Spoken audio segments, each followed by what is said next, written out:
ગીર સોમનાથ જિલ્લા તેમજ જિલ્લા પોલીસ દ્વારા ચેકિંગ કામગીરી કડક બનાવવામાં આવી હતી। હાલ સાંપ્રત પરિસ્થિતિને ધ્યાનમાં રાખી ગીર સોમનાથ જિલ્લા પોલીસ અધિક્ષક જાડેજા દ્વારા દરિયાઈ સુરક્ષામાં અને સોમનાથ મંદિર સુરક્ષામાં ચેકિંગમાં ખૂબ જ વધારો કરવામાં આવ્યો હતો અને આ અંગે એસપી જાડેજાએ જણાવ્યું હતું કે પોલીસ પેટ્રોલિંગ દરમિયાન માર્ગ અને તથા સોમનાથ મંદિર સુરક્ષામાં જે રીતે કડક બનાવવામાં આવે છે તેમજ અગત્યની જગ્યાઓ પર પોલીસ દ્વારા વાહન ચેકિંગ સહિતની કાર્યવાહી હાથ ધરવામાં આવી છે। આ કાર્યવાહીમાં લોકોએ પોલીસને સહયોગ આપવા અનુરોધ કર્યો હતો। જાહેર જનતાને અપીલ કરતા જણાવ્યું હતું કે અફવાઓથી ભ્રમમાં ન રહેવું અને કોઈ પણ જાણકારી હોય તો તાત્કાલિક પોલીસનો સંપર્ક કરવો। ખોટી અફવાઓ ફેલાવનાર સામે કડક કાર્યવાહી કરવામાં આવનાર હોવાનું જણાવ્યું હતું।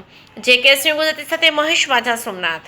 ગીર સોમનાથ જિલ્લામાં હાલની જે સ્થિતિ છે એ જોતા પોલીસ દ્વારા સરપ્રાઇઝ બોટ ચેકિંગ, દરિયામાં કોસ્ટગાર્ડ સાથે અને અન્ય પોલીસની એજન્સીઓ સાથે પેટ્રોલિંગ, સાથે સાથે તમામ જેટલી પોર્ટ્સ છે, જેટલા વાઇટલ ઇન્સ્ટોલેશન છે, અગત્યની જગ્યાઓ છે, ત્યાં તમામ જગ્યાએ પોલીસનું ચેકિંગ ચાલી રહ્યું છે। નાગરિકોને અપીલ છે કે આ ચેકિંગમાં પોલીસને મદદરૂપ થાય। સાથે સાથે જે આપના ધ્યાને કોઈ એવી શંકાસ્પદ વ્યક્તિ કે શંકાસ્પદ ઘટનાઓ આવે તો તાત્કાલિક 112 નંબર ઉપર અને પોલીસના સોશિયલ મીડિયા ઉપર અમને જાણ કરવા વિનંતી છે, જેથી કરીને એમાં તરત એક્શન લઈ શકાય। તમામ નાગરિકોને એ પણ વિનંતી છે કે આવા સમયે ક્યારે પણ અફવાઓ ફેલાવી નહીં અને અફવાઓથી દોરવાવું નહીં।